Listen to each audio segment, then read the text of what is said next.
رب اشرح لي صدري ويسر لي أمري واحلل عقدة من লিসানি يفقهوا قولي آمين يا رب العالمين। আজকে আমি সূরাতুন নিসার দুটি আয়াত শেয়ার করতে চাই।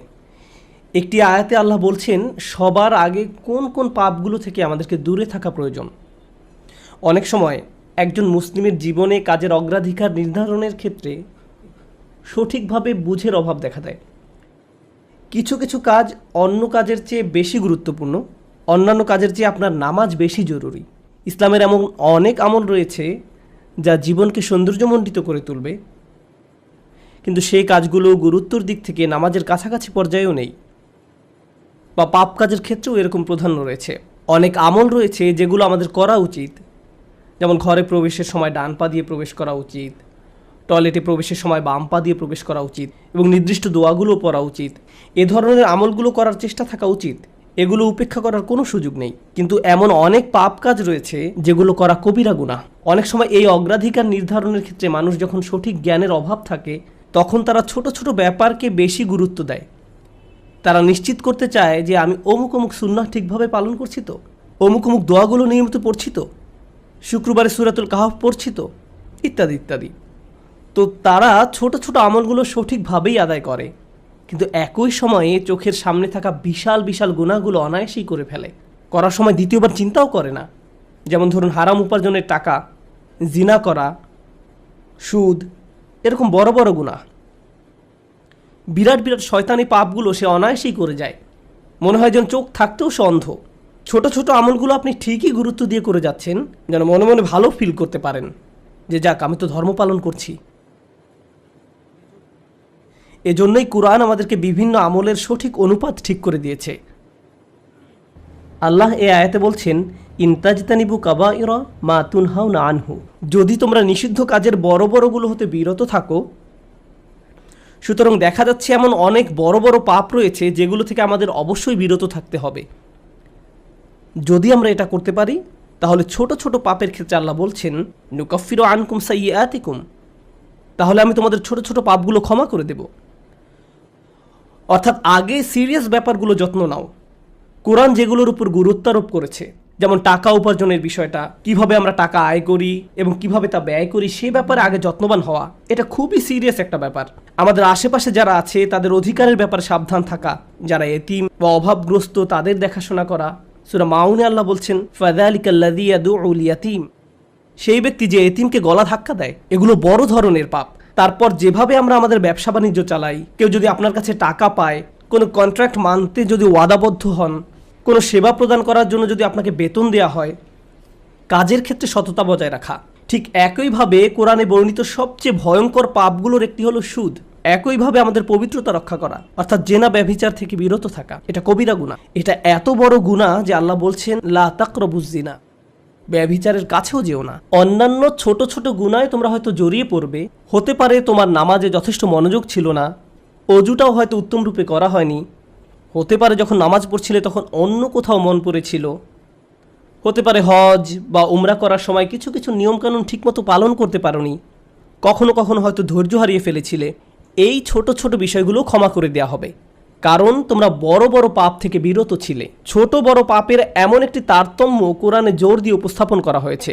কিন্তু এই আয়াতের যে ব্যাপারটি আমার কাছে বেশ চমৎকার লেগেছে, সেটা শুধু তিনি যে আমাদের পাপগুলো উপেক্ষা করবেন তা নয়, বরং এই পাপগুলোর কথা মনে করে আমরা প্রায় লজ্জিত হয়ে পড়ি। আল্লাহ এর সাথে সাথে আরও যোগ করে বলেন ওয়ানুদখিলুকুম মুদখালান কারিমা, এবং সম্মানজনক স্থানে তোমাদের প্রবেশ করানো হবে। অন্য কথায় ওই ছোট ছোট ত্রুটিগুলোকে উপেক্ষা করে তোমাদেরকে সম্মানিত করা হবে, মর্যাদা দেয়া হবে। আর ওই সব লজ্জাজনক ব্যাপারগুলো তোমাদের রেকর্ড থেকে মুছে ফেলা হবে। তাই যখন তোমরা আল্লাহর সামনে আসবে অপমানিত হবে না, তোমাদের সম্মানজনক স্থানে প্রবেশ করানো হবে। এই আয়াতের আরেকটি ব্যাপারও আমার কাছে বেশ চমৎকার মনে হয়েছে। এই আয়াতের পূর্বের কয়েকটি আয়াতে কিছু কিছু কবিরা গুনাহ নিয়ে কথা বলা হয়েছে, যেমন ব্যবসায় প্রতারণা করা, কাউকে অন্যায়ভাবে হত্যা করা।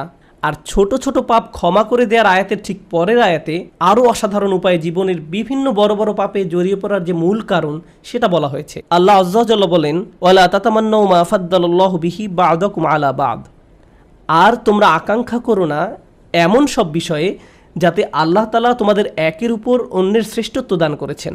তো আমাদের ক্ষেত্রে যা ঘটে, তো আমাদের ক্ষেত্রে যা ঘটে, যখন আমরা এমন কাউকে দেখি যে আমাদের চেয়ে বেশি টাকা উপার্জন করে, আমাদের চেয়ে তার চেহারাটাও বেশি সুন্দর, তার গাড়িটাও উত্তম, তার সাংসারিক জীবনটাও প্রশান্তির, কখনো কখনো ভাই বোনের মাঝেও এই হিংসা দেখা দেয়। যেমন আমি বলতে শুনেছি, আমার বোনের গায়ের রং আমার চেয়ে উজ্জ্বল। হিংসা বিভিন্ন প্রকৃতির হতে পারে। কারো ভালো কিছু থাকার কারণে আপনি তাকে ঈর্ষা করতে পারেন, এবং আপনার নিজের সেটা না থাকার কারণ নিয়ে সারাক্ষণ চিন্তা করতে পারেন। আর এই চিন্তা আপনাকে শেষ করে দিতে পারে। এটা ছোট বড় যে কোনো কিছুর জন্য হতে পারে। এটা বস্তুগত বিষয়, যেমন অর্থকড়ি, ঘরবাড়ির জন্য হতে পারে। আবার অবস্তুগত বিষয়, যেমন বাবার ভালোবাসা, মায়ের ভালোবাসার জন্যও হতে পারে। বাবা কেন তাকে এত ভালোবাসে? আমার প্রতি তো এত মনোযোগ দেয় না। মা সবসময় শুধু আমার দোষ দেখেন, তিনি কখনো ওর দোষ দেখেন না। মাঝে মাঝে পিতামাতার আচরণ ব্যাপারটাকে আরও জটিল করে তোলে, কারণ তারা বারবার বলতে থাকেন, কেন তুমি তোমার ভাইয়ের মতো হতে পারো না? ও কত লক্ষ্মী। তাদের এমন আচরণ পরিবারের ভিতরে আরও বেশি হিংসা তৈরি করে। আল্লাহ এখানে বলছেন, অন্যদের যা দেয়া হয়েছে তার জন্য আকাঙ্ক্ষা করো না। আপনি নিজেই তো দেখতে পান যে আপনার চেয়ে ভালো চেহারার মানুষ রয়েছে, আপনার আমার চেয়ে বুদ্ধিমান মানুষও রয়েছে, আমাদের চেয়ে বেশি টাকা কামাই করে এমন লোকজনও রয়েছে। পরিবারে এমন কেউ থাকতে পারে যে আপনার চেয়ে বেশি প্রশংসা লাভ করে। কখনো কখনো হয়তো অন্যায়ভাবে তাদেরকে প্রাধান্য দেওয়া হয়, কিন্তু অনেক ক্ষেত্রে আসল ব্যাপার হলো, আল্লাহ তার জন্য রিজিকের যে দরজা খুলে দিয়েছেন তা তিনি আমার জন্য খুলেননি, তিনি আমার জন্য অন্য দরজা খুলে দিয়েছেন। আমরা অন্য একজনকে যা দেয়া হয়েছে ঠিক সেটাই কামনা করি। আল্লাহ আপনাকে আমাকে অন্য একজনের মতো করে বানাননি। আল্লাহ অন্য মানুষদের জন্য রিজিকের যে দরজা খুলে দিয়েছেন তা হয়তো আমার জন্য দেননি। আমাদের প্রত্যেকেরই রয়েছে জীবিকা উপার্জনের স্বতন্ত্র সুযোগ। আল্লাহর অনুগ্রহ অর্জন করতে হলে আমাদের প্রত্যেককে যে সুযোগ দেওয়া হয়েছে তার আলোকে কঠোর পরিশ্রম করতে হবে, অন্যদের সাথে নিজেকে তুলনা করে নয়। এই আয়াত যে ইতিবাচক বিষয়গুলোর প্রতি জোর দেয় সেটা আলোচনা করার পূর্বে আমি আরেকটা ব্যাপারে কথা বলতে চাই। এই হিংসা কেন অনেকগুলো বড় বড় গুনাহের মূল কারণ? আমাদের জানা মতে রেকর্ড করা ইতিহাসে আল্লাহর বিরুদ্ধে সর্বপ্রথম যে বিদ্রোহ করা হয় তা হলো ইবলিস শয়তানের বিদ্রোহ। আর এই বিদ্রোহের মূল কারণ ছিল হিংসা। সে কেন এত মনোযোগ পাচ্ছে? তাকে তো জাস্ট মাটি দিয়ে তৈরি করা হয়েছে। এভাবেই অবাধ্যতার শুরু। মানুষ পৃথিবীতে আসার পর সর্বপ্রথম যে পাপটি সংঘটিত হয় তা হলো কাবিল কর্তৃক তার ভাই হাবিলের হত্যা। সেটাও ছিল হিংসার কারণে। এই হিংসা এতটাই জঘন্য আর কদাকার হতে পারে যে আপনি যদি ইয়াকুব আলাইসাল্লামের মতো একজন মহান নবীর সন্তানও হয়ে থাকেন, আর আপনার ভাইও যদি হয়ে থাকেন একজন অসাধারণ ছেলে, যে কিনা এখনও নবী না হলেও তার মাঝে নবীর বৈশিষ্ট্য বিদ্যমান রয়েছে, এই হিংসা আপনাকে এতটাই নিয়ন্ত্রণহীন করে দিতে পারে যে আপনি তাকে হত্যা করতে উদ্যত হতে পারেন। আমি যা বোঝাতে চাচ্ছি তা হলো, হিংসা এবং ঈর্ষাকে ছোট করে দেখা উচিত নয়। ব্যাপারটাকে এমন মনে হতে পারে যে এটি আমার আপনার ভেতরে একটা অনুভূতি মাত্র। মূলত হিংসার আরবি শব্দ হলো হাসাদ, আর হাসাদ শব্দের শাব্দিক অর্থ হলো আঁচড়। তারা এটাকে এভাবে বর্ণনা করে, হিংসা হলো মনের ভেতরে একটি চুলকানি। ঠিক শরীরের চামড়ার উপর কোনো পোকামাকড় কামড় দিলে আপনি যেমন চুলকাতে চান, সেরকম এটি যত চুলকাবেন অবস্থা তত খারাপ হবে। আপনার উচিত হলো একে উপেক্ষা করা, এবং এক সময় এটা এমনিতেই ভালো হয়ে যাবে। আপনাকে এটা উপেক্ষা করতে হবে। এটাই হাসাদ। ইমাম হাসান রাদিয়াল্লাহু তাআলা আনহু বলেন, আমি হিংসুকের চেয়ে এমন কোনো অনিষ্টকারী দেখিনি যাকে আসলে বেশি ক্ষতিগ্রস্ত ব্যক্তির মতো দেখায়। সাধারণত কেউ ক্ষতি করলে অন্য একজন তার এই ক্ষতির কারণে ক্ষতিগ্রস্ত হয়, কিন্তু হিংসার ক্ষেত্রে ক্ষতিকারী নিজেই নিজের ক্ষতি করে। সে হিংসা করছে, কিন্তু এই হিংসার কারণে নিজেই নিজের অনিষ্টের শিকার হচ্ছে। আর এ কারণেই সূরা ফালাকে হিংসুকের হিংসা থেকে আমরা আল্লাহর নিকট আশ্রয় প্রার্থনা করি। ওয়া মিন শাররি হাসিদিন ইযা হাসাদ। হিংসুকের অনিষ্ট থেকে যখন সে হিংসা করে, ঠিক সেই মুহূর্তে যখন সে হিংসা করে, এটা খুবই গুরুত্বপূর্ণ একটা ব্যাপার। এই হিংসার কারণে আপনার আমার জীবনে ভয়ঙ্করতম সমস্যা তৈরি হতে পারে। এখন আমি নিজেকে বিশ্লেষণ করতে চাই। যখন আমি নিজেই অন্যকে হিংসা করতে শুরু করি, তখন কোন কোন ধরনের নিয়ামত থেকে নিজেকে বঞ্চিত করি? যখন আমি নিজেই অন্যের উন্নতি সহ্য করতে পারি না, ব্যাপারটা আর একটু খোলাসা করে বলছি। তামান্নি জাওয়ালিন নি'মা লিদুনিহি। আপনি ইচ্ছা করেন যে তার যেন এই নিয়ামতটি না থাকে। ব্যাপারটা এমন নয় যে আচ্ছা ওই ভাই খুবই শক্তিশালী, আমি যদি তার মতো শক্তিশালী হতাম। না না না, আমি ইচ্ছা করি যে সে অসুস্থ হয়ে পড়ুক আর আমি শক্তিশালী হয়ে উঠি। আপনি ইচ্ছা করেন তার মাঝে যেন ওই ভালো বিষয়টা না থাকে। কোন কারণে সে ওইটা পাবে? আচ্ছা, সে প্রমোশন পেয়েছে, এখন আমারও ইচ্ছা হয় যে আমিও যেন প্রমোশন পাই। না না না, হিংসা হলো আমি চাই সে বরখাস্ত হোক আর আমি প্রমোশন পাই।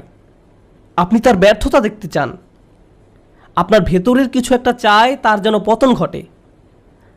তার পতনের ফলে আপনার জীবিকায় সমৃদ্ধি আসে না, আপনার এতে কোনো উপকার হয় না, তবু আপনার ভেতরের কিছু একটা তার পতন কামনা করে। যদি তার পতন ঘটে তাহলে আপনার কাছে তা ভালো লাগবে। এটাই হলো হাসাদ। কিভাবে এটা একজনের ভালো দিক ধ্বংস করে দেয়? আমরা ইবলিস শয়তান সম্পর্কে জানি। আল্লাহ তাকে ফেরেশতাদের কাতারে রেখেছিলেন, এর চেয়ে উন্নত কোনো মর্যাদা হতে পারে না। কিন্তু হিংসা তাকে এত উচ্চ পর্যায় থেকে একেবারে নিম্নতম পর্যায়ে নামিয়ে দিয়েছে, আল্লাহর নিকট থেকে বহু দূরে সরিয়ে দিয়েছে। চিন্তা করতে পারেন, এত বড় মর্যাদা কেড়ে নেওয়া হলো, এর মূল কারণ ছিল হিংসা। চিন্তা করতে পারেন, মূল কারণ হলো নিজেকে অনেক বড় কিছু মনে করা। হিংসার কারণে হত্যার মতো জঘন্য অপরাধ সংঘটিত হলো। আল্লাহ সূরা আরাফে বর্ণনা করেন, কান্নামা কাতালান নাস জামিআ, সে যেন গোটা মানব জাতিকে হত্যা করলো। হিংসার কারণে হত্যার মতো জঘন্য অপরাধ সংঘটিত হলো, আর এই মহাপাপের মূল কারণও ছিল হিংসা। এই সকল উদাহরণের মূল শিক্ষা হলো আমাদের নিজেদেরকে ভালো করে বিশ্লেষণ করে দেখা উচিত আমরা নিজেরা এই রোগে আক্রান্ত কিনা। ভালো করে খতিয়ে দেখা উচিত আমাদের মাঝে এই ঘৃণ্য ব্যাধিটি আছে কিনা। মানুষ শুধু টাকা পয়সা নিয়ে হিংসা করে না, মানুষ প্রায় সব কিছু নিয়ে হিংসা করে। পরিবারের সবার মনোযোগের কেন্দ্রবিন্দু হওয়া, এটা এমনকি ধর্মীয় পরিমণ্ডলেও ঘটতে পারে। ভাই জানেন, অমুক শায়েখ, তার ভিডিও মানুষ বেশি দেখে। আপনি তার ফলোয়ারদের সাথে নিজের ফলোয়ারদের তুলনা করছেন কেন? মাহফিলে তাকে কেন প্রধান বক্তা করা হলো, তাকে কেন সবচেয়ে ভালো সময় বক্তব্য দিতে দেয়া হলো? এমন ঘটনা মসজিদেও ঘটতে পারে। ভাই দেখেছেন তারা কত টাকা তুলেছে, আমরা এত টাকা তুলতে পারিনি। আর এই মনোভাব প্রতিযোগিতায় সীমাবদ্ধ থাকে না, হিংসায় পরিণত হয়। কেন তারা আমাদের চেয়ে ভালো করছে? এই হিংসা এমনকি ধর্মীয় পরিমণ্ডলেও আঘাত করতে পারে। মদিনায় আসার পর সাহাবীরা ধারণা করেছিলেন মদিনার ইয়াহুদিরা সবার আগে ইসলাম ধর্ম গ্রহণ করবে। এ সম্পর্কে কোরআনে এসেছে, আফাতাতমাউনা আন ইউমিনু লাকুম, তোমরা কি আশা করো যে তারা তোমাদের কথা ঈমান আনবে? কারণ তারা আহলে কিতাব, তারা ওহী অবতীর্ণ হওয়া সম্পর্কে অবগত ছিল। তারা রাসূল সাল্লাল্লাহু আলাইহি সাল্লামকে সেভাবে চিনত যেভাবে তারা তাদের ছেলে মেয়েদের চিনতে পারত। এর কারণ ছিল আসলে হিংসা। তারা এই ব্যাপারটা মেনে নিতে পারেনি যে নবী প্রেরণের অনুগ্রহটি বনী ইসরায়েলদের কাছ থেকে অন্যদের কাছে চলে যাবে। তারা চাইতো ওহী মুহাম্মদ সাল্লাল্লাহু আলাইহি সাল্লামের কাছে না এসে তাদের কারো কাছে আসুক। জীবনের এমন কোনো দিক নেই যেখানে হিংসার আক্রমণ হওয়ার সম্ভাবনা নেই। এটা আপনার চাকরি জীবনে প্রভাব ফেলতে পারে, ব্যবসায়িক জীবনে প্রভাব ফেলতে পারে, আপনার পারিবারিক জীবন, ব্যক্তিগত জীবন, ধর্মীয় জীবন, সামাজিক জীবন থেকে শুরু করে জীবনের প্রতিটি ক্ষেত্রে এর প্রভাব পড়তে পারে। সম্প্রতি বিশ্বের বিভিন্ন প্রান্তে ভ্রমণ করার অভিজ্ঞতা থেকে আমি এক নতুন ধরনের হিংসা সম্পর্কে অবগত হয়েছি। অনেক বোন এসে আমার কাছে প্রশ্ন করেন, এটা বলার কারণে হয়তো আমি সমস্যায় পড়তে পারি, যাই হোক, কোরআনে কেন পুরুষদের জন্য অমুক অমুক বিধান দেওয়া হয়েছে আর নারীদের জন্য সম্পূর্ণ ভিন্ন বিধান দেওয়া হয়েছে? পুরুষদের কেন বোরকা পরতে হয় না? আমাকে এই প্রশ্ন করা হয়েছিল। ডিভোর্স আইনের ক্ষেত্রে দেখা যায় আইনগুলো কেমন যেন পুরুষের অনুকূলে, মহিলারা জান্নাতে কী পাবে? আমি বলছি না যে এই প্রশ্নগুলোকে উপেক্ষা করতে হবে, কিন্তু এখানে একটা ব্যাপার আমাদের সাবধান থাকতে হবে। আমরা আল্লাহ সুবহানাহু ওয়া তাআলা সম্পর্কে কথা বলছি। তিনি যখন কোনো বিধিবিধান নাজিল করেন, এই বিধানগুলো আমি প্রবর্তন করিনি, আমি শুধু এই বিধানগুলো বোঝার চেষ্টা করেছি এবং শেখানোর চেষ্টা করছি। কিন্তু যিনি এই বিধানগুলো দিয়েছেন তিনি হলেন সবচেয়ে দয়াবান, ভালোবাসাপূর্ণ এবং সবচেয়ে ন্যায় বিচারক। যদি এই বিধান নিয়ে আপনার অন্তরে খুঁতখুঁতে ভাব থাকে এবং মনে মনে ভাবেন যে আমার মনে হচ্ছে এখানে ন্যায্য বিধান দেয়া হয়নি, এটা খুবই মারাত্মক একটি সমস্যা। এমনকি আল্লাহ সম্পর্কে এই মনোভাব যে আমাকে ঠকানো হয়েছে, আমাকে তিনি যা দিয়েছেন সেখানে ঠকিয়েছেন, আমাকে পুরোপুরি বুঝতে হবে কেন তিনি আমাকে এটা করতে বলেছেন। একটা ব্যাপারে বলছি, উদাহরণস্বরূপ কেউ যদি আমাকে জিজ্ঞেস করে কেন আল্লাহ মহিলাদেরকে পর্দা করতে বলেছেন, আমার সৎ জবাব হবে আমি জানি না। আমি নিজে নিজে চিন্তা করে হয়তো এই বিধানের কিছু উপকারী দিক তুলে ধরতে পারবো, কিন্তু এই উপকারী দিকগুলো আল্লাহ অবতীর্ণ করেননি। এই উপকারগুলো আমি চিন্তা করে বুঝতে পারলাম, আর আমার এই সাহস নেই যে আমি বলবো যে অমুক অমুক যুক্তির কারণে হিজাব পড়তে হবে, কারণ এই যুক্তিগুলো আল্লাহ অবতীর্ণ করেননি। অনেক সময় আল্লাহ কোনো বিধান নাজিল করেন কিন্তু তার পেছনের কারণ বর্ণনা করেন না। তিনি বলবেন তুমি নিজে নিজে চিন্তা করে দেখো, লাআল্লাকুম তাতাফাক্কারুন লিয়াদাব্বারু আয়াতিহি, কেন এই বিধানগুলো দেয়া হয়েছে তা তোমরা নিজেরা চিন্তা করে খুঁজে নাও। তবে একটা ব্যাপার আমি নিশ্চিত জানি, যে বিধানই তিনি অবতীর্ণ করেন না কেন তা আমাদের প্রতি তার অপার অনুগ্রহ মাত্র। আল্লাহ এই আয়াতগুলোতে কি বলছেন? উত্তরাধিকার সম্পত্তি বন্টনের বিষয় বর্ণনা করা আয়াতগুলোর পরে এসেছে।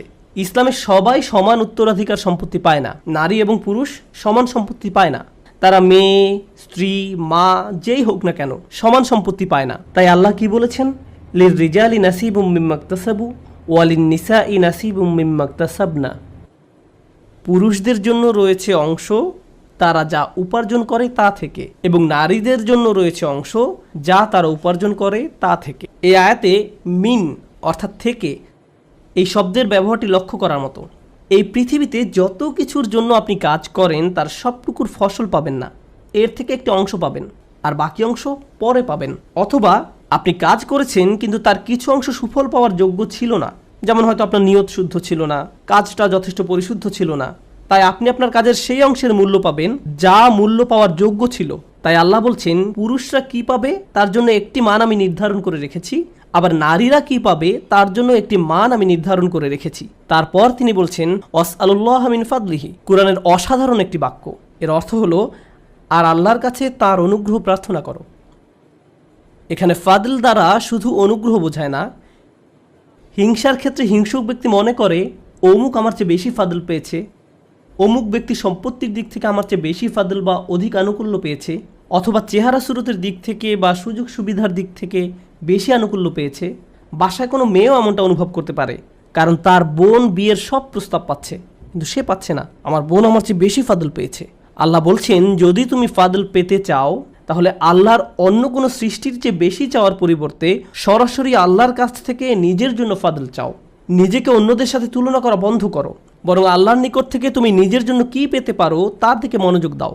মনে মনে ধরে নাও যে আশেপাশে কারো কোনো অস্তিত্ব নেই, অন্যদের কি আছে সে সম্বন্ধে চিন্তা ভাবনা করা বন্ধ করো।